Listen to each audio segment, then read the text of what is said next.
Cette créature ne devrait pas exister. Elle vivait au cœur du Trias, le terrain d'épreuves oublié où s'est forgée toute la vie elle-même.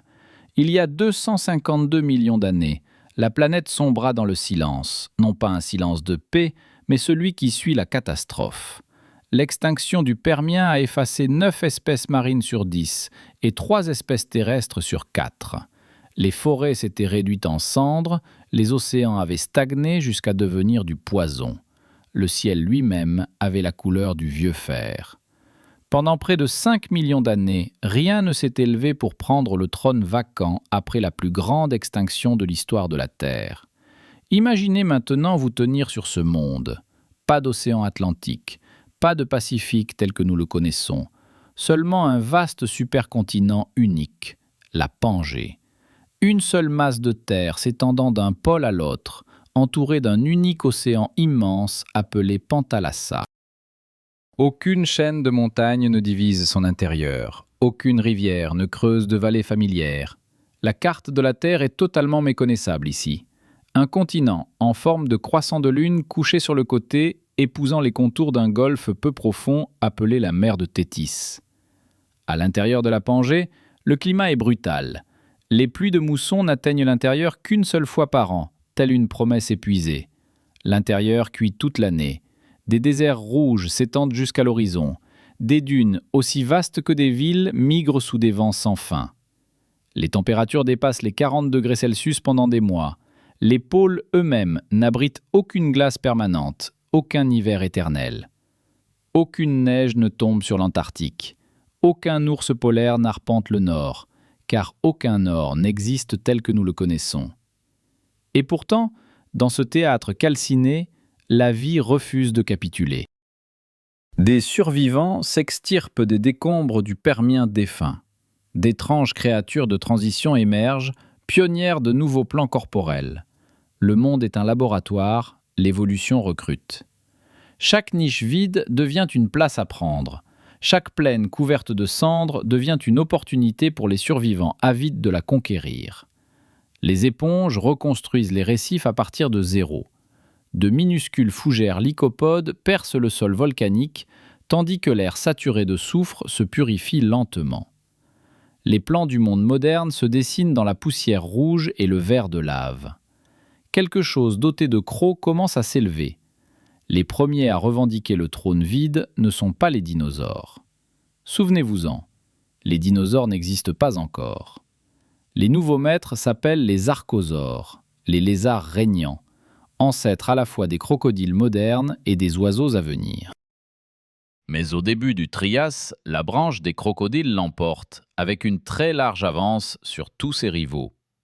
Ce ne sont pas les chasseurs des rivières, tapis et bas sur l'eau, que l'on connaît aujourd'hui. Ce sont des prédateurs dressés, aux longues pattes, cuirassés, façonnés pour les plaines. Voici Erythrosuchus, le crocodile rouge, une bête de la taille d'un taureau avec un crâne d'1 mètre de long hérissé de dents. Des mâchoires garnies de dents en lames de scie, des yeux placés haut pour scruter l'horizon, des pattes repliées sous son corps puissant. Il pouvait courir, il pouvait poursuivre, il pouvait briser l'échine de tout ce qui était plus petit que lui, c'est-à-dire presque tout. Pendant 10 millions d'années, l'Erythrosuchus et ses cousins ont régné sur les vallées fluviales du sud de la Pangée avec une faim de prédateurs absolument incontestée. Vint alors le Postosuchus, 5 mètres de prédateurs si évolués que les paléontologues ont un temps pris ses ossements pour ceux d'un tyrannosaure primitif. Même crâne massif, même dents tranchantes comme des lames, même membres postérieurs puissants. Pourtant, Postosuchus n'était absolument pas un dinosaure. Un cousin du crocodile parcourant la même route évolutive, parvenant à la même destination terrifiante par un tout autre chemin.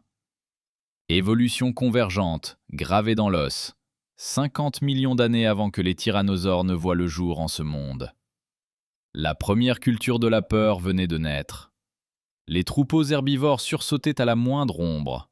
Les plus petits reptiles s'enfouissaient toujours plus profondément. La lignée des crocodiles était devenue le sommet du Trias. Rien, semblait-il, ne pourrait plus jamais les détrôner. Pourtant, dans les sous-bois, sous ces géants cuirassés, une révolution plus discrète avait déjà commencé. L'essor des cynodontes. Des reptiles aux dents de chien, pas plus grands qu'un blaireau, couverts de quelque chose que le monde n'avait jamais vu auparavant. Des poils, des moustaches, de la fourrure. Leurs mâchoires se reconstruisaient os par os, fusionnant et se simplifiant, préparant la toute première véritable oreille de mammifère au monde. Ils creusaient des terriers. Ils chassaient les insectes la nuit. Ils réchauffaient leur propre sang contre le froid brutal du désert. Chaque cynodonte était un brouillon de la même lettre. La lettre qui serait un jour signée « mammifère ».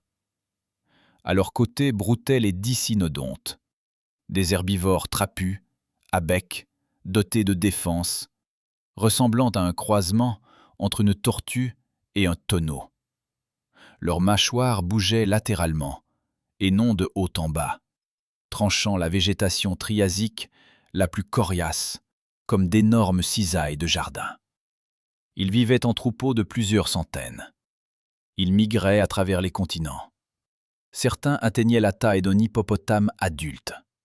Pas jolis, pas gracieux, mais les 10 cynodontes étaient le bétail du Trias, nourrissant chaque prédateur au-dessus d'eux.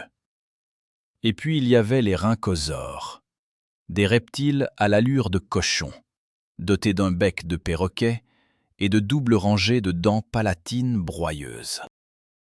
Ils broyaient fougères et fougères à graines avec une efficacité mécanique, surpassant en nombre tous les autres animaux terrestres sur de vastes étendues de la Pangée.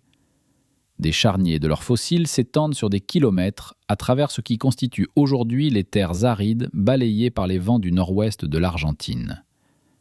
Et dans ces mêmes roches argentines, au sein d'une formation appelée Ischigualasto, les ossements de quelque chose d'inédit ont commencé à apparaître. Petits, bipèdes, aux os légers, conçus pour courir, conçus pour saisir. Éoraptor, Hérérazor. Les premiers vrais dinosaures ont marché ici. Ils n'étaient pas grands. Le plus imposant dépassait à peine 2 mètres, moins de 5% de la faune.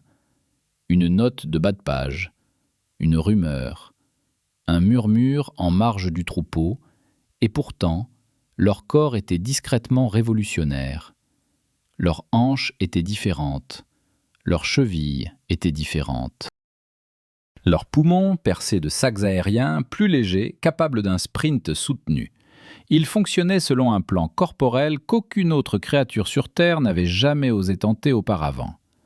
Pendant ce temps, dans la canopée des premières forêts du Trias, des expériences de formes encore plus étranges prenaient discrètement vie. Les drépanosaures, des reptiles devenus caméléons 50 millions d'années avant l'existence des caméléons, dotés d'une queue préhensile et de griffes crochues. Des corps si bizarres que lorsque le premier squelette est apparu, les scientifiques ont débattu pendant des années pour savoir quelle extrémité était la tête. Des formes que l'évolution a esquissées une seule fois, utilisées une seule fois, puis abandonnées à jamais. Des plans corporels qui ne se sont plus jamais reproduits sur Terre. Sur la terre ferme, l'évolution improvisait sauvagement. Mais sous la surface, les océans étaient plus étranges encore, dissimulant des secrets plus anciens encore. La mer du Trias n'était pas celle que vous connaissez. C'était la Thétis, qui enlaçait le bord oriental de la Pangée comme un souffle retenu. Ses eaux turquoises et ses récifs ont été lentement reconstruits à partir d'éponges et de tapis microbiens après le catastrophique effondrement permien. Dans ce paradis en pleine renaissance, un groupe de reptiles terrestres fit un choix résonnant à travers 150 millions d'années. Ils sont retournés à l'eau, retournés à l'élément dont leurs lointains ancêtres étaient autrefois sortis en rampant. Voici les ichthyosaures, les lézards-poissons. Leur première génération ressemblait à des anguilles, des nageurs maladroits dotés de petites pagaies trapues. Mais l'évolution a agi vite. En 20 millions d'années, les ichthyosaures s'étaient profilés en forme presque identique à celle des dauphins modernes. Museau pointu, nageoire caudale verticale, grands yeux pour chasser dans les eaux sombres, elles mettaient bas en pleine mer. Ils ne revinrent jamais sur la terre ferme, pas même pour pondre. Et une espèce grandit au-delà de toute mesure, le Chastasaurus, un chasseur silencieux de la taille d'un bus urbain, jusqu'à 20 mètres de long, immense. Son museau, étrangement dépourvu de dents à l'âge adulte, laisse penser qu'il chassait par aspiration, avalant les calmars dans les profondeurs. Imaginez une créature plus longue qu'une baleine à bosse, glissant à travers les eaux chaudes de la Téthys dans un silence absolu, ininterrompu. 200 millions d'années avant que la première baleine ne soit même conçue dans le ventre de l'évolution. Plus près du rivage, les nothosaures patrouillaient dans les lagons. Des prédateurs embusqués au long cou et aux dents acérées, de la taille d'un crocodile marin. Ils gisaient dans les eaux peu profondes de la Téthys européenne, attendant immobiles que les poissons dérivent lentement devant eux. Puis ils frappaient d'un coup sec et latéral de la tête. Des empreintes fossilisées subsistent dans le sud de la Suisse jusqu'à nos jours. Les traces montrent qu'ils se hissaient parfois sur des bancs de sable pour se reposer, comme des phoques se prélassant sur une plage moderne. Au-dessus de l'eau, la vie apprenait un nouveau tour, le vol. Le vrai vol, pas une chute avec style, propulsée, soutenue, maîtrisée. Les premiers à s'y essayer ne furent pas des oiseaux. Les oiseaux n'existeraient pas avant encore 100 millions d'années. Les pionniers étaient de petits reptiles à la peau coriace. Ils étaient appelés ptérosaures. Les premiers avaient une envergure pas plus large que celle d'un faucon, une peau tendue, ancrée à un 4e doigt allongé. Ils étaient à sang chaud, probablement recouverts d'un duvet ressemblant à des poils appelés pycnofibres, chassant les insectes au-dessus des lagunes du Trias avec une précision fulgurante. Ils se guidaient par la vue, par la sensibilité sonare de leur oreille interne, par une pure agilité aérienne, maîtrisant le ciel comme aucun vertébré ne l'avait fait auparavant. Ils furent les premiers vertébrés, en 3,5 milliards d'années de vie sur Terre, à véritablement conquérir le ciel ouvert. Et il y a eu les expériences ratées. Le Charovipteryx, un lézard de la longueur de votre avant-bras, avec des membranes tendues entre les pattes arrière et la queue. Un planeur construit à l'envers. Un chasseur à ailes delta en chair et en os. Il a existé le temps d'un battement de cils géologique, puis s'est évanoui dans les abysses du temps. Un seul fossile au Kirghizistan prouve qu'elle a jamais volé. Une unique dalle de pierre renfermant une créature impossible. La science moderne vient de révéler quelque chose qui bouleverse un siècle d'hypothèses sur ces étranges reptiles du Trias. De nombreux reptiles marins, les ichthyosaures, les nothosaures, peut-être même certains ptérosaures, étaient à sang chaud, endothermes, brûlant de feu intérieur. Ils maintenaient leur température corporelle dans les eaux polaires froides, la microstructure de leurs os révélant des taux de croissance plus proches de ceux d'un thon que d'un lézard. Le Trias ne fut pas une simple parade de curiosité à sang froid. Ce fut le berceau de la vie à sang chaud, à l'échelle planétaire. Et alors, sous les cieux de fer de ce jeune monde, les prédateurs apprirent un art plus sombre. Ils apprirent à chasser ensemble. À la fin du Trias, l'expérience des dinosaures n'était plus une simple note de bas de page, c'était une force émergente et irrésistible. Une créature en particulier avait commencé à faire quelque chose qu'aucun prédateur terrestre n'avait jamais tenté auparavant. Le Chelophysis, un chasseur élancé aux os creux, long de 3 mètres, pesant moins qu'un humain adulte. Solitaire, il semblait sans particularité. Mais rassemblés en meute, les Chelophysis devenaient tout autre chose, une vague coordonnée déferlant à travers les plaines inondables. Le gisement fossile de Ghost Ranch, dans l'actuel Nouveau-Mexique, conserve un instant figé dans une catastrophe soudaine. Des centaines de squelettes de Chelophysis entassés, enchevêtrés, comprimés, tués au même instant par une crue soudaine déferlant dans le lit de leur rivière. La position de ces ossements raconte une histoire limpide. Ils sont morts ensemble, parce qu'ils se déplaçaient toujours ensemble. Les premiers véritables prédateurs sociaux de la lignée des dinosaures, déferlant sur la Pangée du Trias supérieur en vagues coordonnées et mortelles. Certains squelettes de Ghost Ranch contiennent de plus petits os dans leur abdomen, autrefois pris pour des jeunes dévorés par cannibalisme. De nouvelles analyses suggèrent tout autre chose. De petites proies, de jeunes crocodiliens, avalés tout entières par ces chasseurs opportunistes qu'étaient les Chelophysis. La vérité, c'est que le Chelophysis mangeait tout ce qu'il pouvait attraper, et de plus en plus, Cela signifiait presque n'importe quoi de sa taille. Mais le monde du Trias n'allait pas céder le pouvoir aux dinosaures sans un combat long et brutal. La lignée des anciens crocodiles régnait encore sur chaque cours d'eau, et l'un de ses derniers membres terrifiants était le Smilozeucus, un phytosaure, une créature qui ressemblait, au premier coup d'œil, presque exactement à un gavial moderne. Un long museau étroit, des dents coniques, des yeux placés haut sur le crâne pour une embuscade venue d'en bas. Sauf que le Smilozeucus s'étendait sur plus de 12 mètres de long, environ la taille imposante d'un petit autobus scolaire. Il guettait au point d'eau qui s'asséchait pendant la saison sèche, quand les immenses troupeaux étaient enfin contraints de venir boire. Les dicynodontes et les rhynchosaures se rassemblaient nerveusement au bord de l'eau, sachant que des prédateurs rôdaient juste sous la surface boueuse et brunâtre. Le grand Smilozeucus ne chassait pas et ne courait pas. Il attendait simplement, à demi immergé, l'inévitable. Un troupeau de dicynodontes dans l'Afrique du Trias supérieur n'avait aucun choix facile. S'éloigner de l'eau, c'était mourir de soif. Approche-toi de l'eau et affronte le Smilozeucus, l'immense crocodile embusqué qui guette sous chaque haut fond scintillant de la Pangée. Les troupeaux migraient sous la mousson, suivant les pluies, parcourant des centaines de kilomètres chaque année pour trouver de quoi s'abreuver en sécurité. On peut encore suivre leur voie de migration grâce aux véritables autoroutes d'empreintes fossilisées, gravées dans la roche ancienne du Lesotho et de l'Argentine. La course aux armements entre prédateurs et proies s'est accélérée sans relâche. Des pattes plus rapides, de meilleurs poumons, des dents plus acérées, des yeux plus grands, chaque corps réécrit. Le Trias n'était plus une simple convalescence tranquille. C'était une machine d'optimisation brûlante, féroce et impitoyable, lancée à plein régime. Chaque continent, et il ne formait encore qu'un seul et même continent, devint le théâtre d'âpres affrontements entre de nouvelles formes évolutives. Les ptérosaures dans le ciel devenaient plus grands. Les notosaures des hauts fonds développaient des dents comme des poignards, embusqués sur la côte tiède. Les cynodontes dans les sous-bois devinrent chauds et ingénieux. Les dinosaures dans les plaines devinrent plus grands, plus rapides, plus nombreux. Les grandes dynasties de crocodiles, après 50 millions d'années sur le trône, subirent la pression de toutes parts à la fois. Mais le sol lui-même était sur le point de trahir chaque être vivant à la surface vaste et tremblante du supercontinent.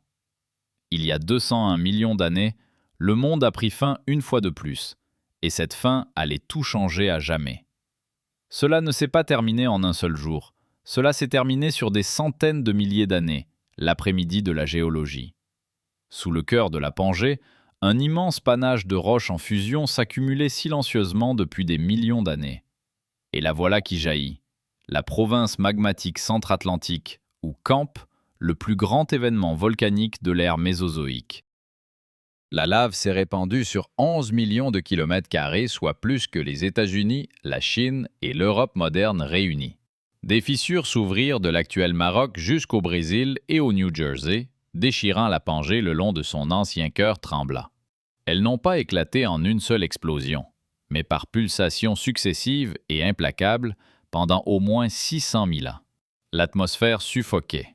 Le dioxyde de carbone a triplé, puis quadruplé. Les températures ont grimpé de 6 degrés Celsius, au-delà de tout ce que la science moderne a pu simuler.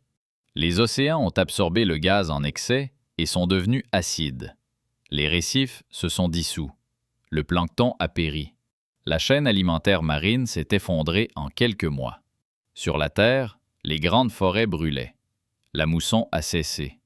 La Pangée a commencé à se déchirer le long des fractures de l'éruption.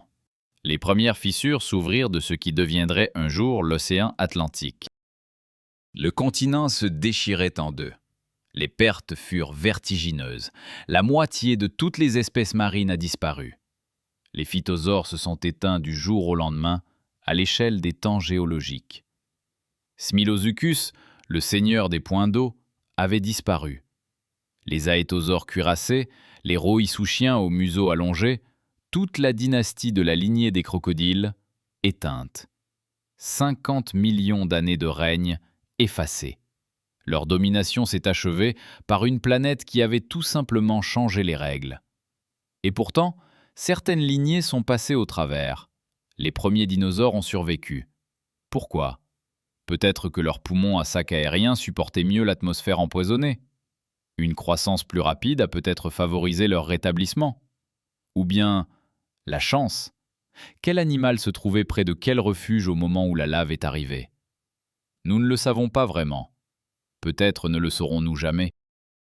Les cynodontes ont survécu, cachés dans des terriers, petits, à sang chaud, patients, portant en elles la semence de tous les mammifères qui vivraient un jour. Les ptérosaures ont survécu.